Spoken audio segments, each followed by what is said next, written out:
Welcome to the Loose Change Podcast. Your hosts are free advice guy Izzy, Zanku, and our new buddy for this week, Stoness.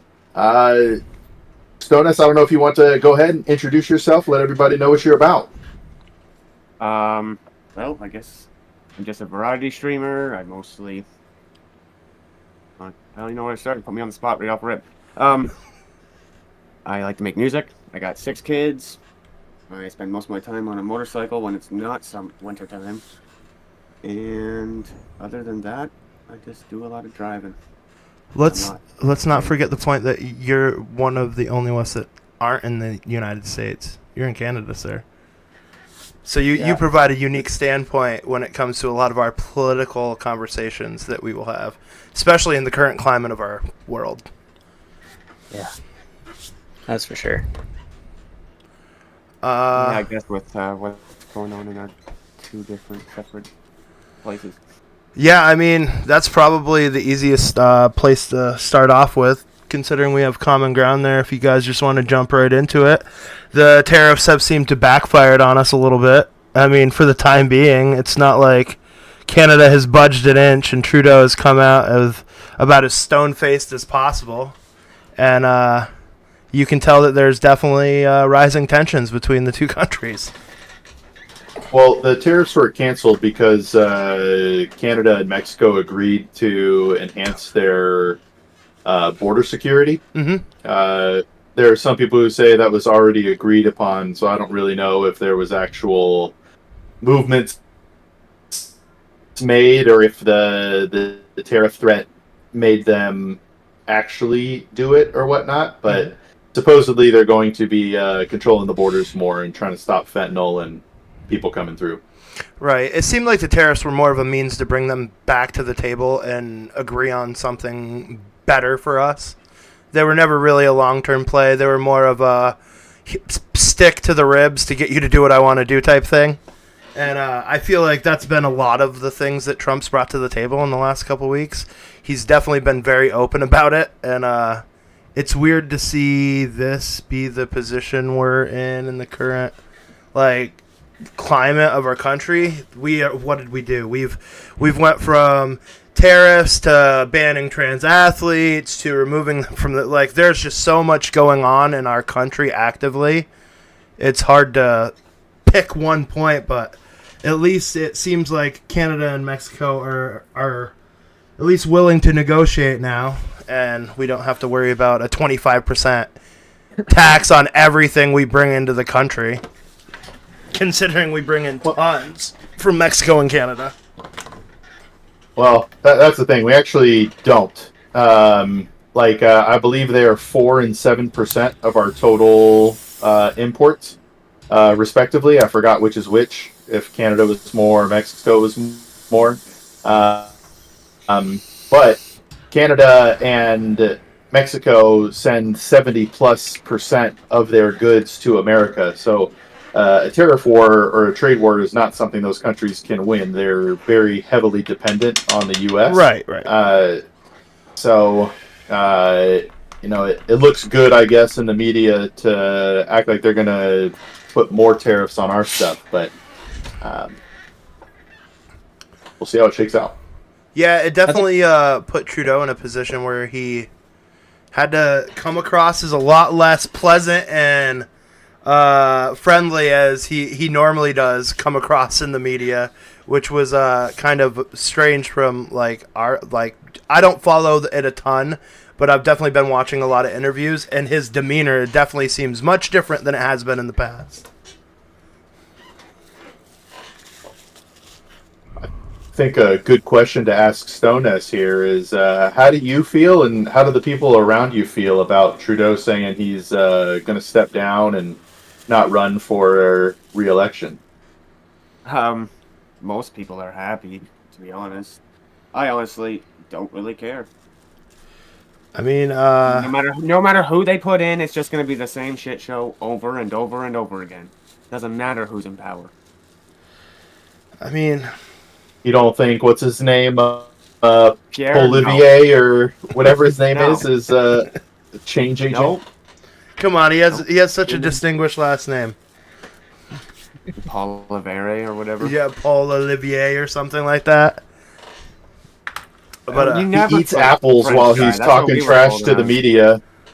oh, I did see. Okay, I know what you're talking about. I saw a clip of that, and he had such an aura to him that, like, you have to respect that play, though. He was definitely power moving the media, and that was like, I'm gonna act like you are so insignificant in this moment that I'm gonna continue eating and just let you exist. It was very good.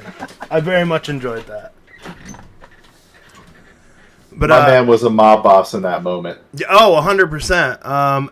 And honestly, it feels like the era of the caricature is upon us, where every real big political entity has leaned into being a little bit more animated and illustrated on camera, where they're not really filtering themselves nearly as much. I mean, when you have the president of the United States on camera saying this is bullshit, and like, what did he say today? Like, if they assassinate me, execute Order 66 or something. Like, he's like referencing movies and stuff out there in the middle of speeches, and it's just like the landscape very much seems like I don't know if you all are familiar with the movie Idiocracy, but it just feels like everybody's just like a giant caricature of themselves, and as soon as the camera hits, everybody plays it up a little bit.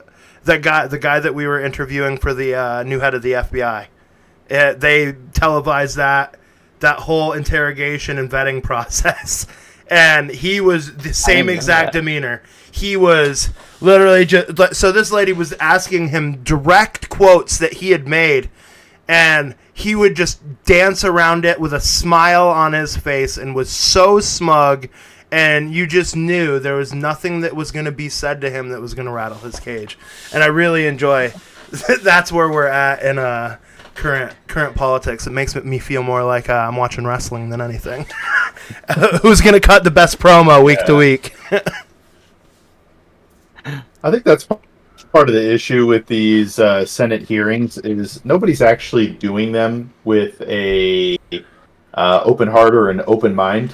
They already have their opinion. They already know what they're going to do. They already met before these hearings, but these are public hearings that they can grandstand and look cool to their constituents and the people who support them, instead of actually trying to find common ground. It was all, trying to do gotcha moments.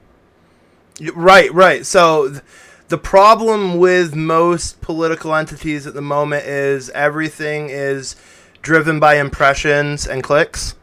And we live in an era where our media is trying to be a branch of our government, essentially. And until that's not as present, I don't think these huge personalities and these acting out in front of the camera, I don't think it's going to dial back anytime soon because we publicize it so much. So why would we? I mean, if you're not doing something so outlandish to actually like get yourself quote unquote canceled, then like you're just getting clicks. You're just bringing eyes to yourself. And I think a lot of people think that any amount of clicks is good clicks. So they will do just about anything out there. And it's a really, really weird, I don't know. It's weird to raise my kids and think about that. Like when I grew up, like the biggest thing I remember was Desert Storm and the Bill Clinton scandal with Monica Lewinsky. Like those were the two big things I could remember as a child. And of course 9/11, but I was more of a teenager then. But the place that my children are at, it's like my 7-year-old knows who Donald Trump is and imitates him, and that just.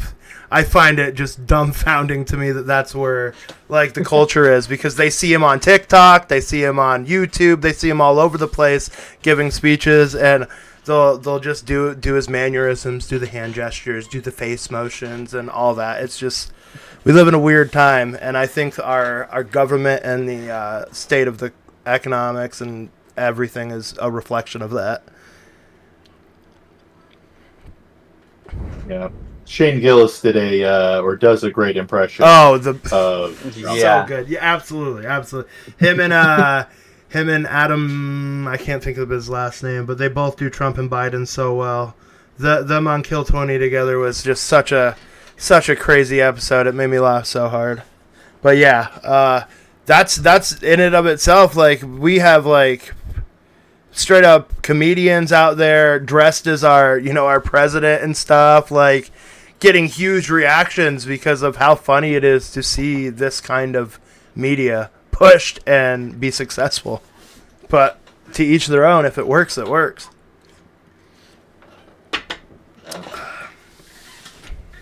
Isaiah, Stonus, anything to key in on?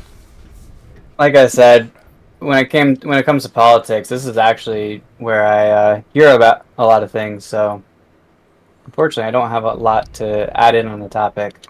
I find myself at night constantly just absorbing all of the political stuff that happened each day. I've been kind of getting Alex, my other half, into it. She is not very much politically inclined in any way. And there'll be points where I genuinely look back and it's like, you don't know who that is? Like, they make really important decisions about, like, our lives. You should know who these people are and what they do for our country and, like, the processes that go on. And I think that's also a reflection of our government, because half of the adults that are coming to be decision-making people are just so checked out of the decision-making process or the voting process that they don't care. And that's kind of scary in and of itself. Yeah, I should probably be starting to pay attention more and watch these things, but I just have so much stuff going on most of the time. And not only that, we're in the middle of like a nor'easter. We got like 4 inches, 5 inches of snow the night before last, and then we got like an 8-hour reprieve, and then we got like an ice storm that we're in the middle of right now. So it's been back to back. They closed the schools yesterday before the storm even started because they knew how bad it was going to be. So I can imagine you've had a lot on your plate, especially with your little man. Yeah. Here, I'll switch gears real quick. Okay. Super Bowl talk, Isaiah. Eagles or Chiefs, something I know you can weigh in on. Well, we talked a little bit about it last time. I'm definitely going for the Eagles. I don't really think the Chiefs... I mean, they made it there, but their performance earlier on definitely shouldn't have got them to the point that they were at in the playoffs. So, I'm going for the Eagles. I mean, I know a close friend of ours is definitely bowling for the Eagles, so everything in me says not to. Just out of pure spite. Well, but yeah, I think I'm going to have to go for him. I'm going to have to root for him at least, because I'm still hung up on the fact that if anybody's going to get close to Tom Brady, it's going to be Patrick Mahomes if he wins this year. So that's the last thing I want to see. But sports have been actually kind of lame. I did kind of zoom through the headlines the last couple days, and like, other than prepping for the Super Bowl, the only thing I've been watching is a little bit of wrestling. Watched the Royal Rumble last week. Oh yeah, it's been so I went to WrestleMania 20 when I was 14.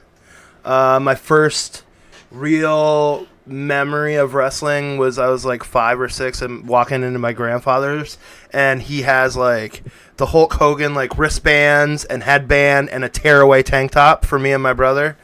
And I remember my mom specifically telling us, "You do not rip that. That's not what that's for." And yeah, that was kind of what bred it. It was something that we sat down like watched with the grandfather when I was really little, and then it kind of overflowed into something Dad picked up with us as kids, and I just never dropped it. Me and my friends, I had 2 friends in high school that were like, WrestleMania is in New York City. We've got to make it there. We've got to figure it out. And he went to his dad, and he was like, my 16th birthday's this year. All I want to do is go to WrestleMania. So his dad flipped the bill for 3 of us, and we went and stayed the night down in New York City, and we got the privilege of going to Nike USA and playing on their like indoor basketball court. We reserved an hour of like basketball time before we went into MSG. It was super, super cool experience. I can only imagine how much his father must have spent on it.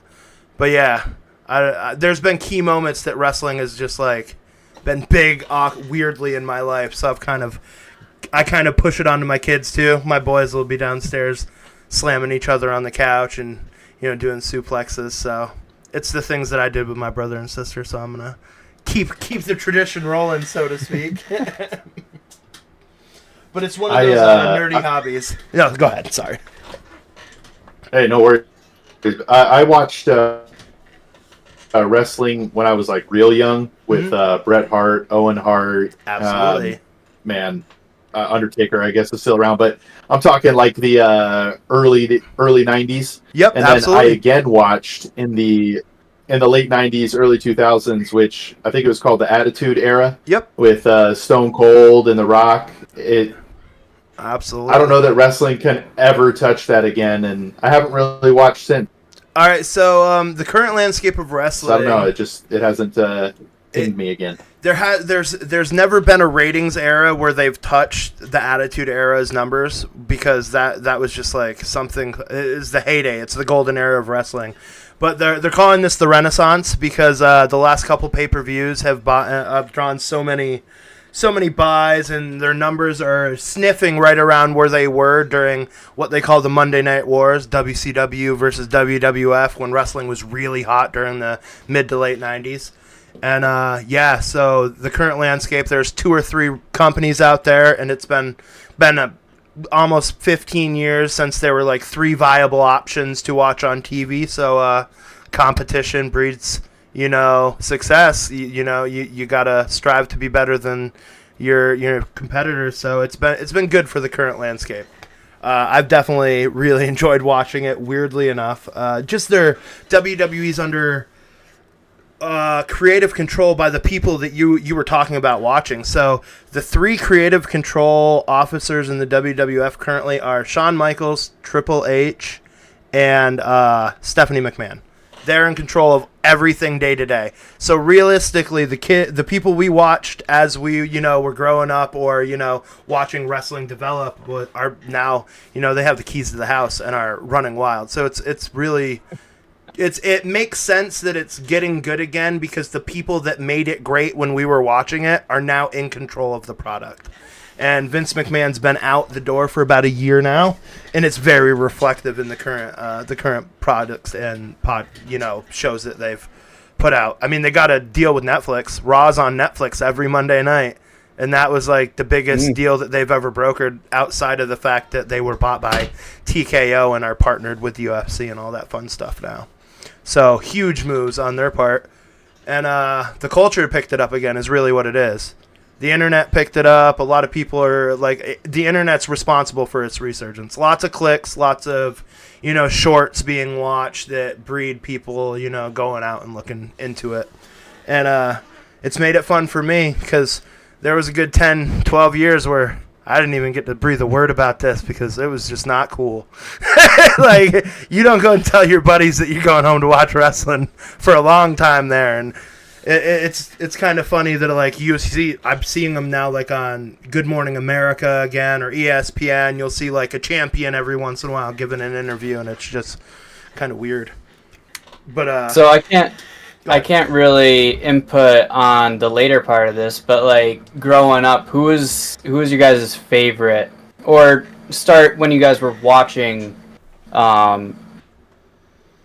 wrestling in like the 90s, early 2000s, like who was your favorite, and then who's your favorite now, Ricky? That's a wild question, because like I don't even think about my wrestling knowledge as like when I started watching, because of how much media I consume. I feel like I've watched everything from like the mid 70s up. Like I watch Mid-South Wrestling, where like people like Triple H and Shawn Michaels got their start, and they were just like no-name jobbers. So like I've watched all sorts of obscure stuff, but I certainly have a top 3. So Hulk Hogan's always going to be my number 1, because it's like all I can remember about childhood wrestling. Like it was Saturday night main events, watching Hulk Hogan.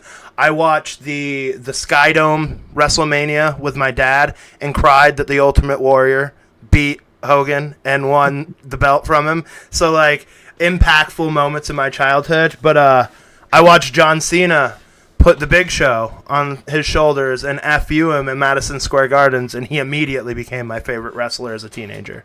Like, there's just something about in the moment watching it that was just like, all right, I like you now, that type of thing. And in current product, it's the current champion, Cody Rhodes, because I know him. He went and started a second company, like, because he couldn't get over in WWE. He helped start a company, got them over. Now they're the second best wrestling company in the world, and he left them after their contract, went back to WWE, and now is easily the most sold merchandise.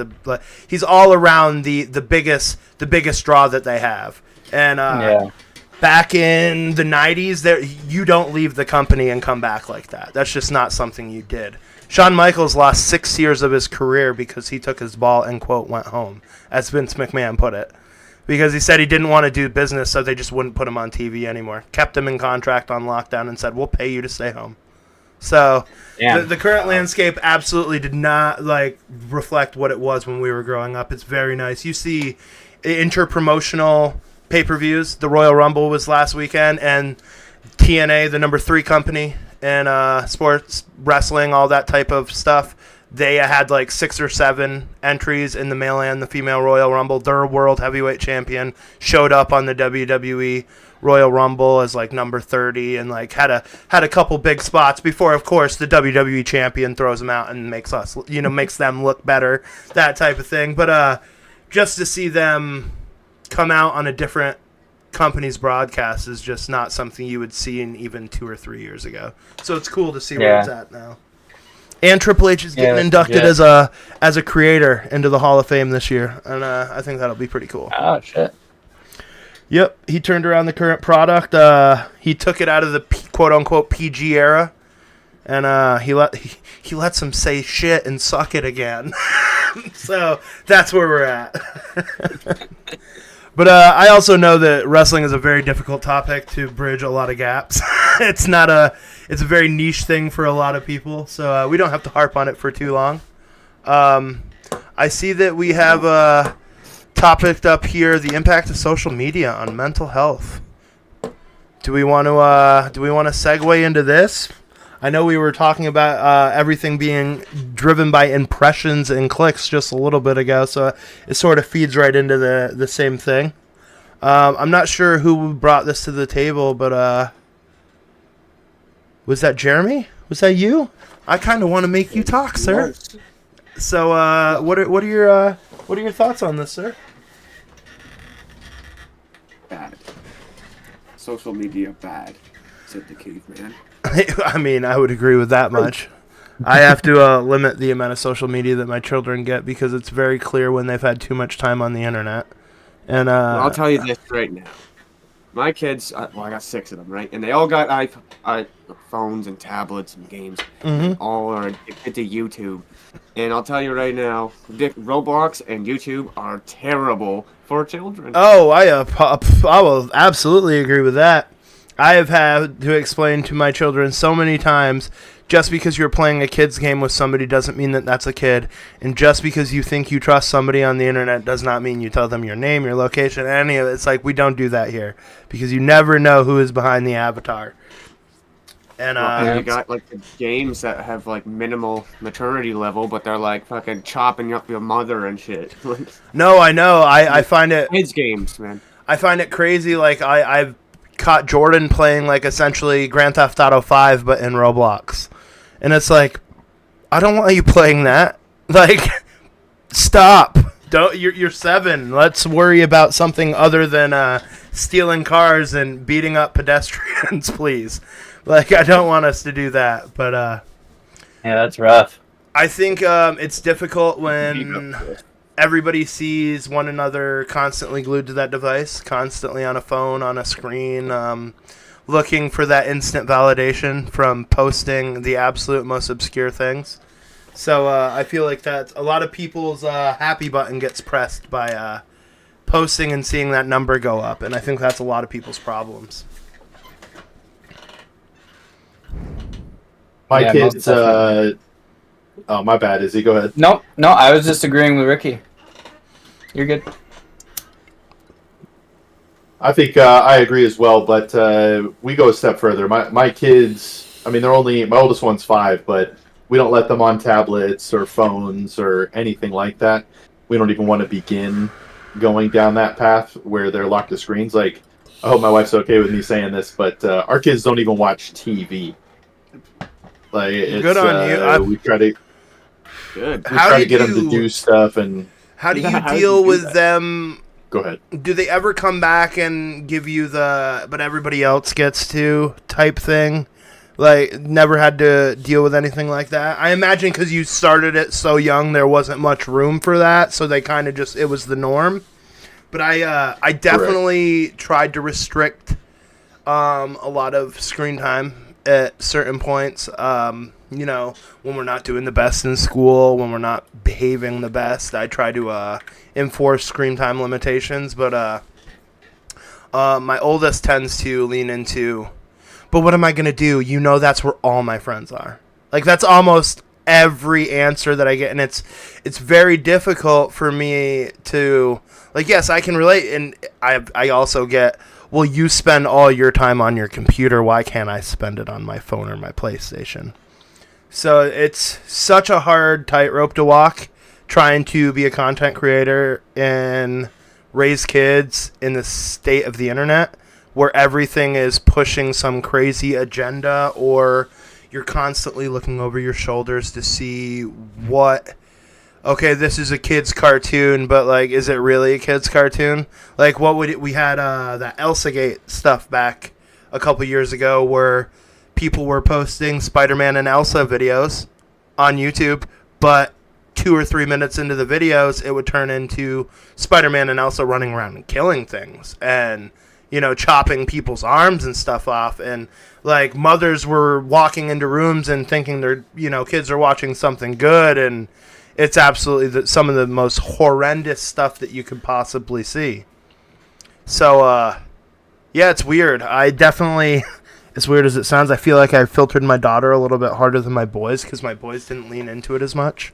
My boys wanted to be boys. They like to be outside, get dirty. My youngest likes frogs, worms, and the dirt, so I don't have to worry about him as much. But my daughter, who likes to sit in her solidarity in her bedroom, enjoys her screen time and is also very trusting, so I worry about that a lot with the current state of the internet. Yeah. Yeah, we made a mistake with our oldest because we thought that if they're young, they won't really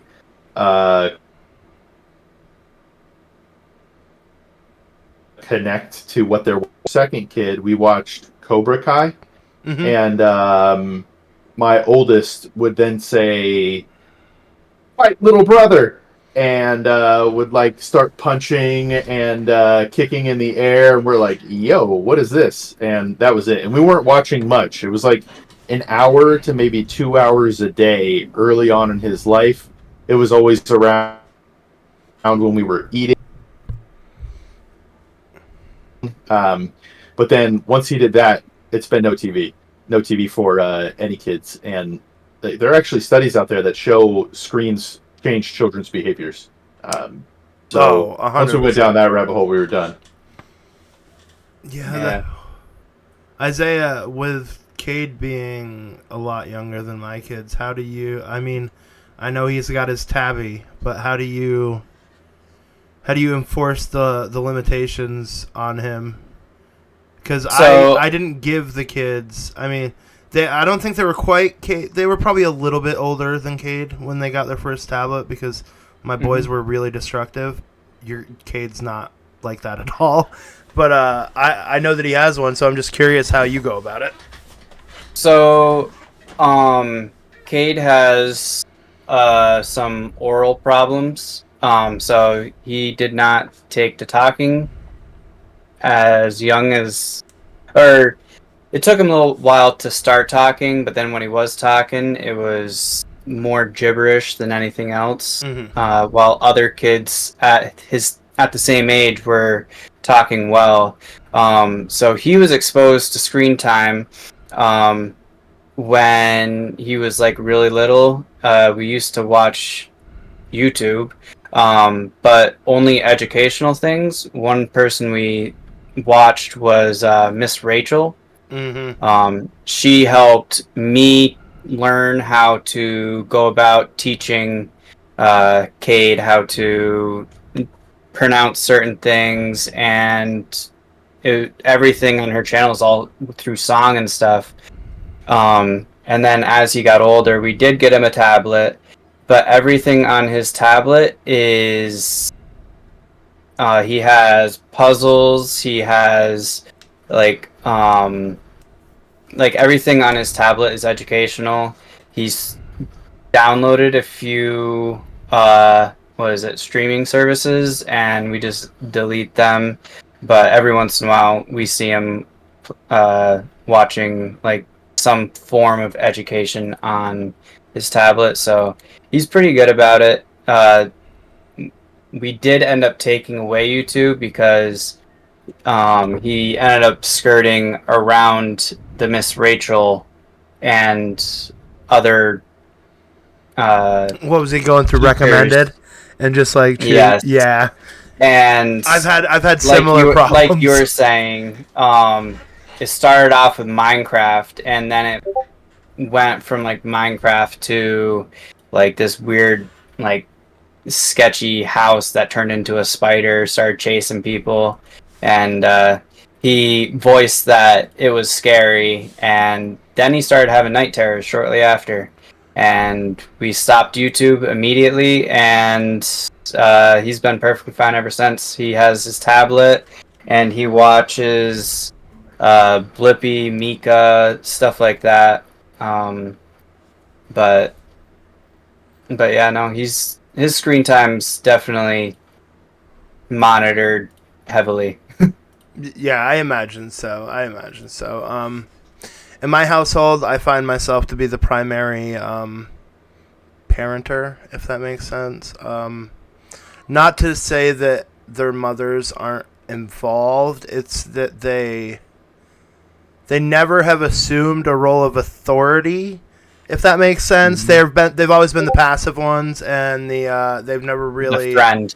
Yes, more of the friend, the mommy, that type of deal. So I used to openly express, it's like it sucks to be the bad guy all the time. Like sometimes I got to be the one that can console them, but I've always been the one to enforce the rules like that. I had instances where something similar, where it was with Adeline, where she would find her way onto recommended somehow and go down a rabbit hole of videos and find something that would terrify her. We would deal with that later, down the road in the form of her waking up in the middle of the night scared. So that's why Adeline got a tablet given to her, and within 3 or 4 days, we decided that she just didn't need one yet.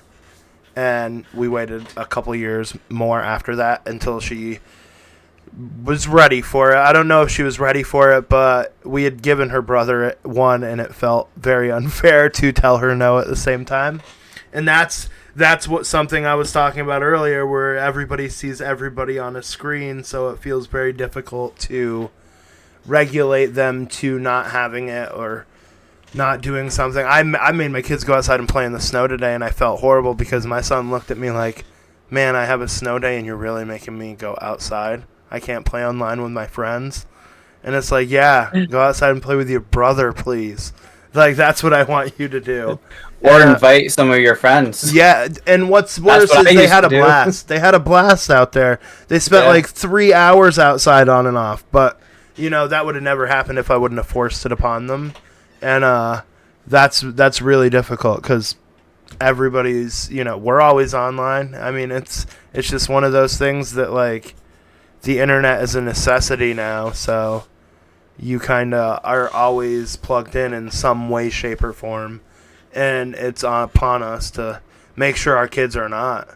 And that's why also I remove all cell phones and internet from the moment bedtime hits until we walk out of the bus and walk back into the house. So there's no phones or anything like that, and in a time that it could get them in trouble or miss out on information that they need. So that's where I'm at. But my oldest is 12, not 5 or 6. So he also goes out and does things on his own. That he has a phone that's on. He can call me. So I want that as a peace of mind at this point. So I find it as a need just as much as he finds it as a want.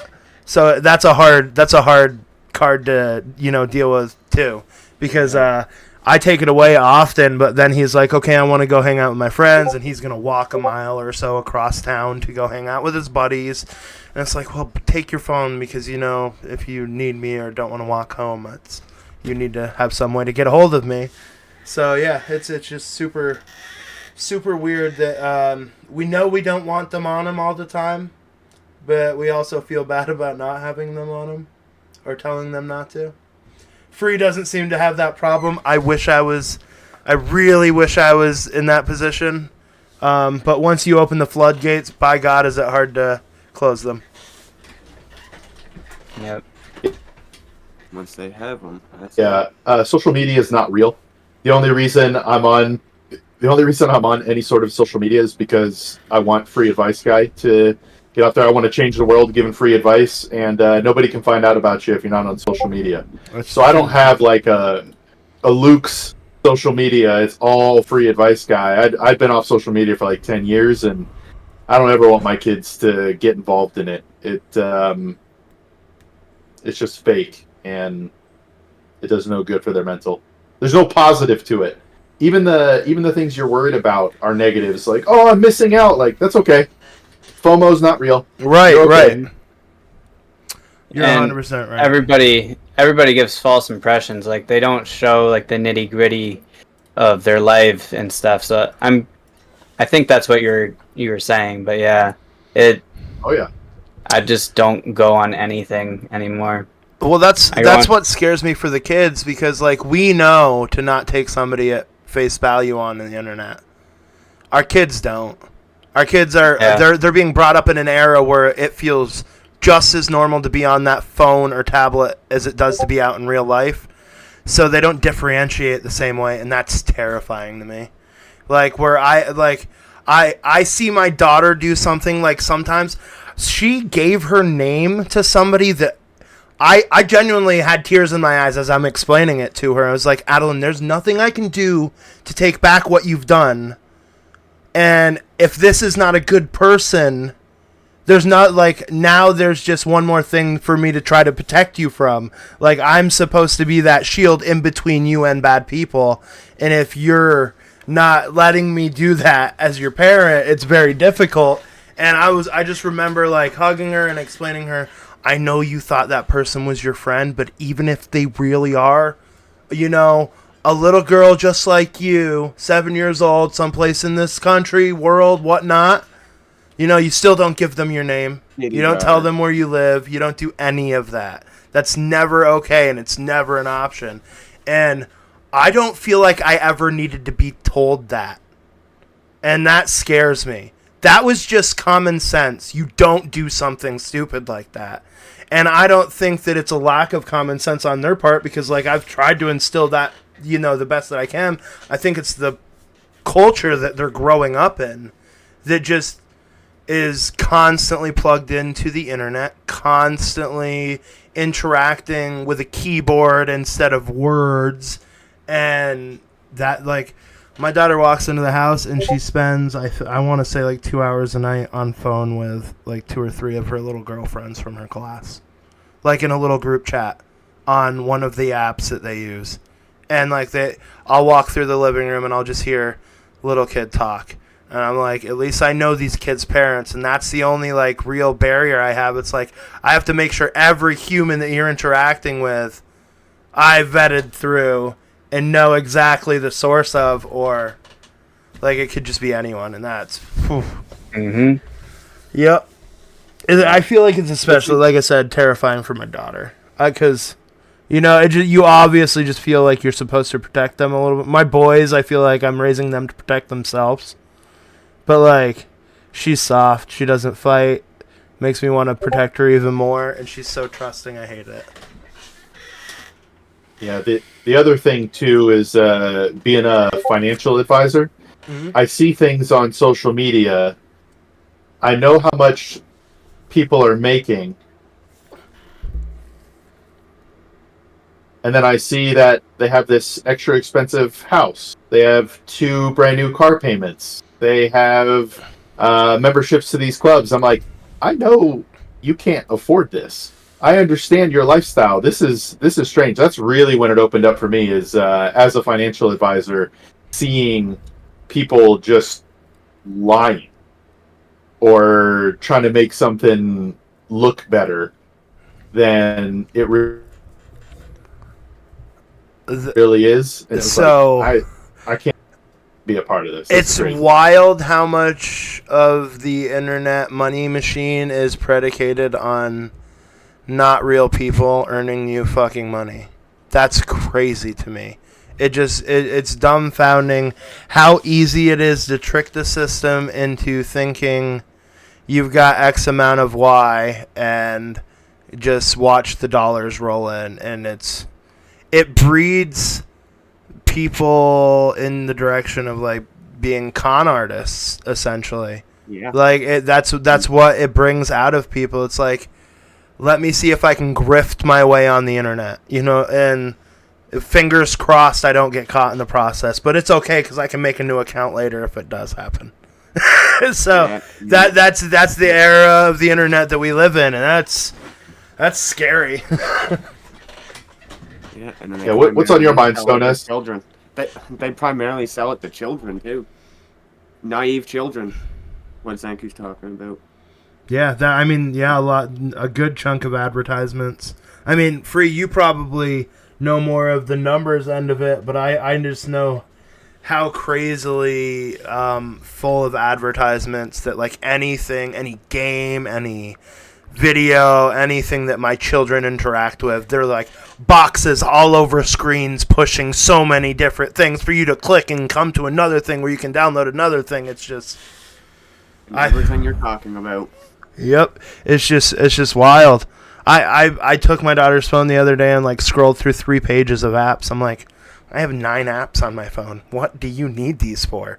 Like, you have 40 some odd apps. How do you have these? And like, I open up her keyboard to try to type in her password, and there's like faces on her keyboard. I'm like, why do you need this? She's like, it's pretty. Like, okay, but why? Like, and I'm assuming it's because she saw an advertisement for something while she was playing a game that was like, make your keyboard bedazzled or whatever, and clicked an advertisement that brought her to a link that downloaded something to her phone, which is wonderful. Yeah. Hey, gaming, I believe we are chat open. So if chat asks questions or has comments, we're engaging with chat. So feel free to throw your question in, and then we'll circle to it. Absolutely. Now let me see here. How about as an adult in the current landscape of the internet? How does it affect your guys' mental health? I know, personally, I struggle with it as somebody that lives his life in front of 5 computer screens all day long. I find myself struggling with... I actually said this to Isaiah and my other friend Mike the other day. Is like, it's really difficult when my best relationships are with people through the internet over a microphone. Granted, I know Isaiah in real life, but like, he lives an hour and 20 minutes away, and like we interact on the internet. That's how we do it now. We used to live near each other, but you grow up, you move apart, and now my best friends are all on the internet. And like I was saying earlier, it's very difficult to rationalize that, like telling my children not to do something that I know that I personally struggle with very much. Like, I hate that most of my human interaction comes through a screen. And even though I go out in the real world and have to do all the everyday stuff, it's just the nature of the beast when you're trying to make it on a platform like Twitch, on a platform like YouTube. So I'm curious to see how it affects, you guys as an adult, spending a good chunk of your time in front of a screen trying to make it in the current landscape of our Twitch scene, our YouTube scene, and whatnot. Let's hear from Stone S first here. Okay. I'll tell you right now, it's not fun. It's been a pretty hard time. I, I feel like I'm putting a lot of my time into something just to get dragged on and on and on. But I still do it because I like it.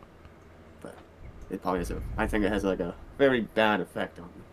So I find myself getting cranky all the time now when I'm not on stream.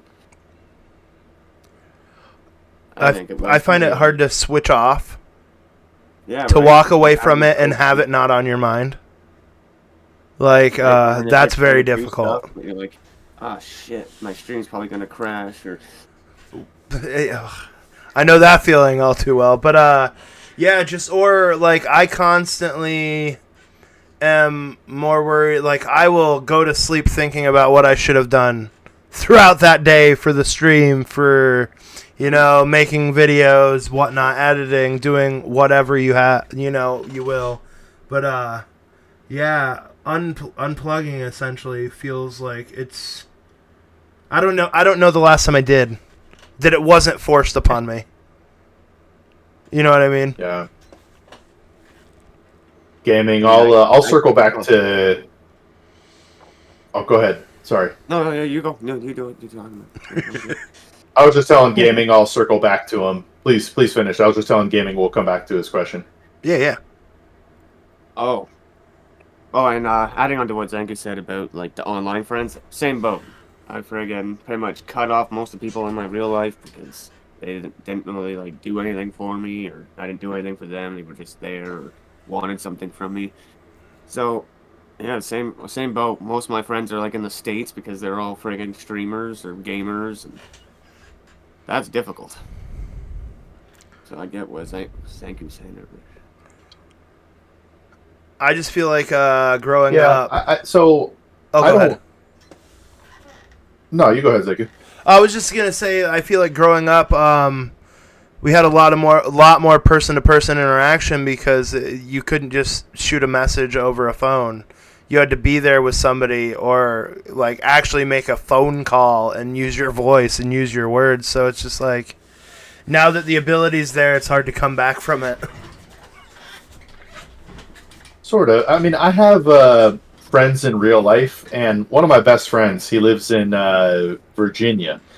We grew up in the same city, went to the same high school, and all that sort of stuff. And then he went to the military, so he's been all over. And I don't know, I love him, and he loves me. We're brothers. Right. So I'll send him a text, and then I maybe won't text him or call him. Well, I definitely. We're like we mostly text, but for every couple months, or if something's happened in our lives. But otherwise, the only reason I have any feeling towards social media at all is because the mission with Free Advice Guy is to change the lives of millions of everyday people, and I'm not getting in front of as many people as I'd hoped by this point. But I've also had to learn lessons. My clips sucked. I didn't have enough. I would go posting like mad for 2 or 3 weeks, run out of clips, start the process over again. So right now we're in this like building phase. We want to have a bunch of clips ready to go so we could start posting and not worry about clips running out. Otherwise, I don't really care at all about social media. I very easily disconnect from it. I disconnect from the computer fairly easy. I definitely have a bunch of online friends like you talk about. Some of these dudes I love. I don't know if they're watching here, but got Soft Wiz, Jay and the boys, Frost, Joms. Right, we have like a group chat. We're all really good buddies. We never met in person, but it's just that's kind of the way of the world. You should look at it in a different way. That if it wasn't for the way of the world today, you wouldn't know any of these people that you talk to online. Oh, that's true. Oh, I 100% grant the internet a lot of that. My one of my two best friends is a guy I met playing PlayStation 12 years ago, and just so happened to realize that he lived about a 45-minute drive away from my children's aunt's house in a different state. So we met in the middle and linked up and been best friends since. So like 100% without the internet, I would have never had that, and I find that to be super cool. I just feel like it makes it so easy to stay in contact over the internet instead of doing things in person that a lot of people take that out. Yeah. All right, Izzy, what are your thoughts? I have a really good mental state. I don't really. It's really hard for me to ever look at anything in a negative way. The only drawback to me streaming now is every once in a while, and it doesn't happen very often, but I'll be away from my computer at work or something, because I work in between 10 and 16-hour shifts. And I'll be like, I really wonder how much money I made today. And like, that's the only negative aspect that I know what has you mean. come from me streaming and doing what we do.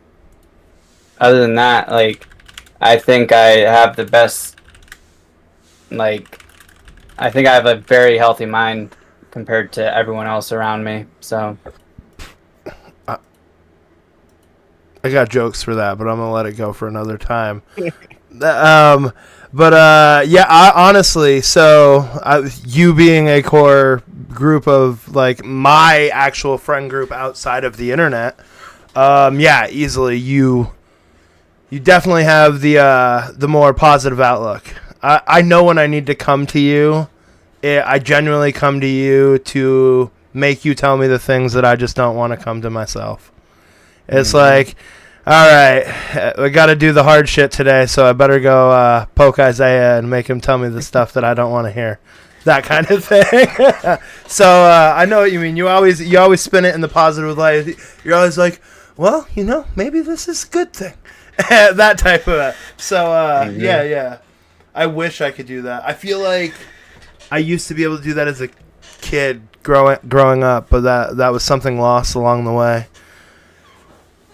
yeah, you face the hard reality of life, and I faced that reality young and learned to cope with it. And one of my favorite sayings, I don't even know if it's a saying, it's just something I tell myself, no matter how hard my life is. Yeah, no matter how hard my life is, there's always someone out there that has it worse. So I just tell myself that whenever I feel any sort of negative thoughts, and thankfully, up until today, it's worked. So, hell yeah! I mean, that's a huge part of mental health and being happy is, the ability to move on from things. And I feel like, live and let live. I generally tell myself that, but I also can 100% notice when I'm depressed or miserable or we I don't know, we went through it a couple weeks ago where I just stayed out of Discord for a couple days. It's like, I don't think anybody needs to hear what I have to say. That kind of thing. Yeah. I think one thing that really helped me, and unfortunately it took my mom dying to come to this, but it's going to sound really callous, and I don't mean it that way, but nothing really matters. Like, the thing that sucks today probably won't affect you tomorrow, and if it does, it probably won't affect certainly won't affect you next year or however long. Like, once you really take that in, that whatever is like really getting to you right now in this moment probably doesn't actually mean anything. And once you fully embrace that, life is, I don't know, kind of like super chill. I feel like that's where Izzy is. He's just like, yeah, things are good. Stuff happens, but we keep on rolling. And my house is still standing. Yeah. That's fair. Like, everything's good. I'm not going to die tomorrow, so everything's fine. All right, you guys mind if I address Gaming's question here real quick? No, yeah, absolutely. Crypto? Yeah. So, all right, Gaming. The direct answer to this is there's no specific answer. People will say, "Oh, the tariffs made prices tank," which doesn't really make sense. But this is kind of how you have to think of all investments. they're going to go up, they're going to go down. You're never going to be certain when, how much, why things are happening. But like, are you invested in crypto because you want to get rich? Are you invested in crypto because you want to hedge against inflation? Or anything in between, right? There's a bunch of different reasons to invest. So you have the super cryptocurrency guys who are like, this is a buying opportunity. If it drops below 100 again, stock up. If it drops to 90, stock up. And then you got doomers out there who just say, yep, this is just the beginning of the end. Like, you can't really listen to the noise. You have to understand why you're invested in it. And once you have that, the daily market movements don't matter. And honestly, if you're invested in something like Bitcoin, stocks, or anything like that for the short term, you're making a gigantic mistake because of the volatility that can be within those positions. So just be careful. Understand what you're investing or why you're investing into what you're investing in. Gotcha.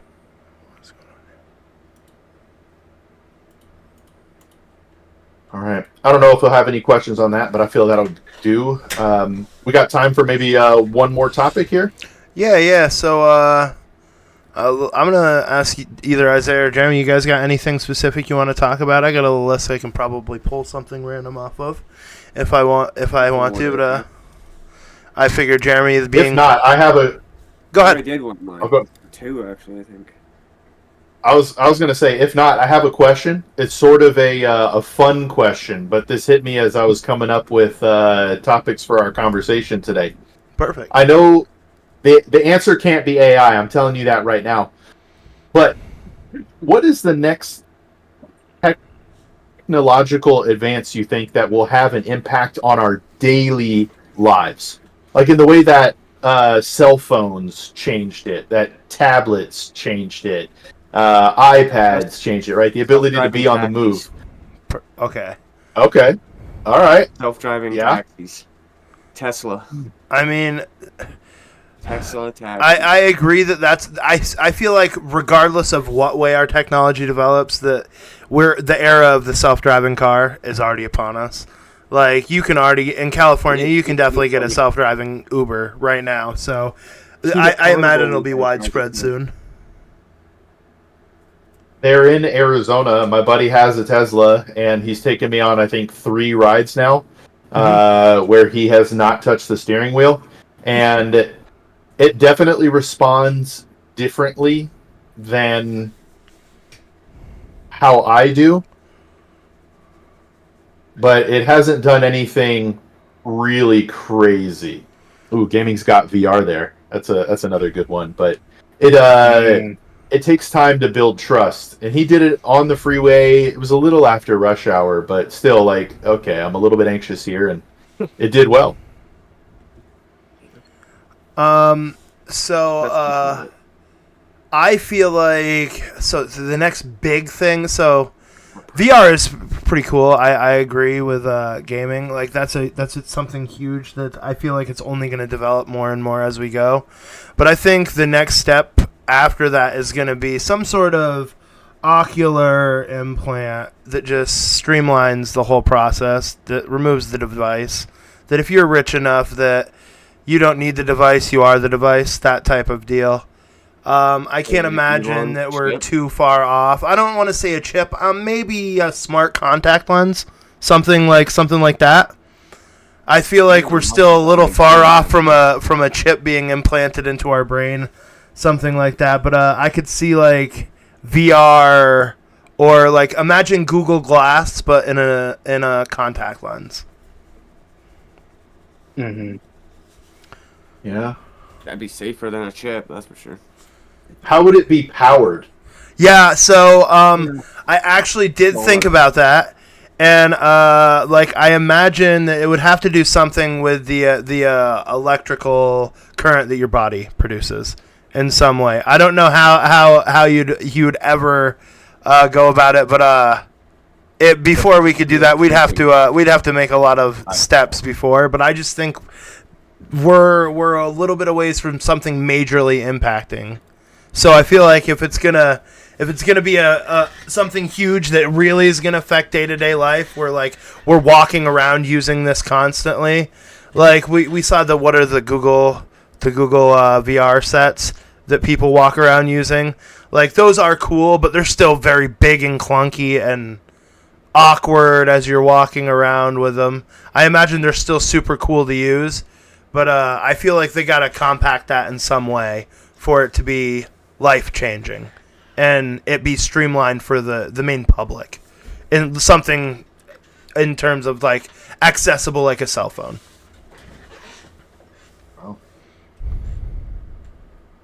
Going off of... Oh, my bad. Go ahead. Izzy, go ahead. Well, I was just gonna say, going off of what Gaming Gravel said. So Disney, I can't remember. I think it was last month. They actually made a treadmill that's like flat on the ground. Mm-hmm. That is like a multi-user treadmill where you walk. You have like the VR, and when you're walking, you just walk in place. And going off from the VR thing, has anyone watched Ready Player One? Oh, of course, yeah. Yeah, so it kind of makes me think of that, which is the whole body lock-in, like where you're just like, yeah, you're kind of laying there unconscious in another place type deal. Yeah, but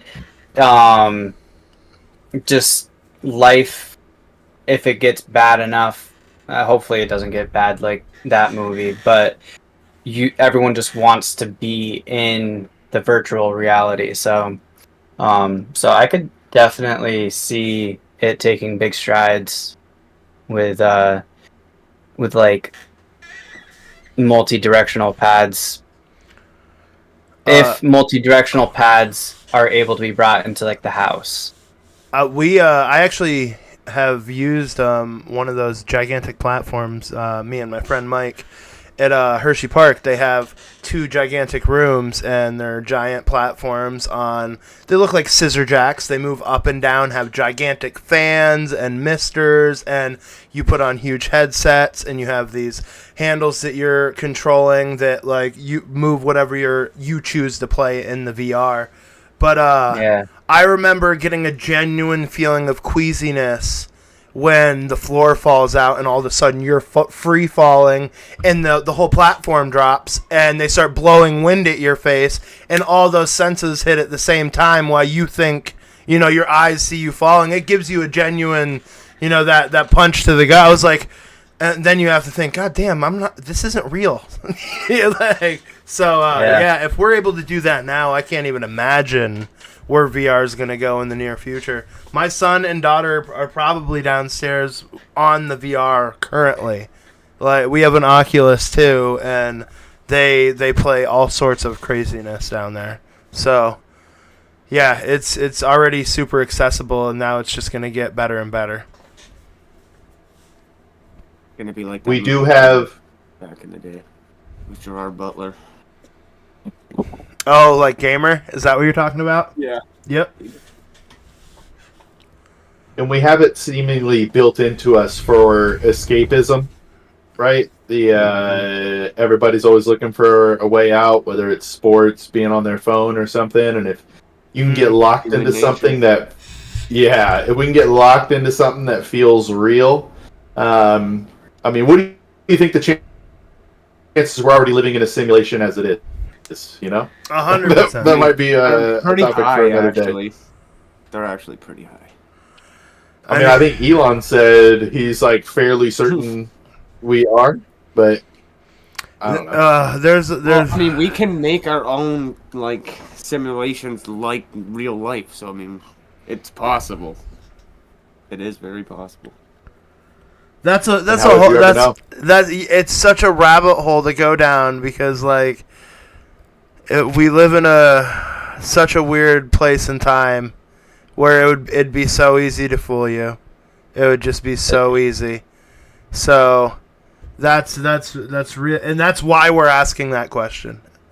Because go ahead. The weirdest thing about me that you guys are about to find out, I won't do VR. No? I'm afraid I'll be slipped into the Matrix, and I won't be able to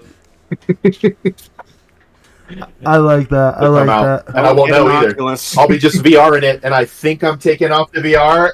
Nope, I'm just in. I'm just in, and I'm in forever. And now my body is a battery. No thanks, machines. I'm out. That's a very valid reason. You know, I don't. I'm speechless. That was great. But yeah. You just got to go to your worst fear, assume it's going to happen, and avoid it. That's the free advice for the day. Yeah, you heard it here, guys. Don't get an Oculus. Avoid VR at all costs. It will jack you in. Avoid the Matrix. Avoid the Matrix. Yeah, You won't know which one's real. I think that's a perfect place to end the evening for episode 2 of the Loose Change podcast. I think the thing to take home with you guys this evening is at all costs avoid VR. Guys, it has been a blast. It has been really enjoyable as always. Isaiah, Free, do you have anything to drop at the end here, or are we feeling like that's a wrap? Feel good. Looking forward to next week. All right, guys. We'll see you same time, same place next week, Thursday, 8 p.m. Eastern. Catch you later.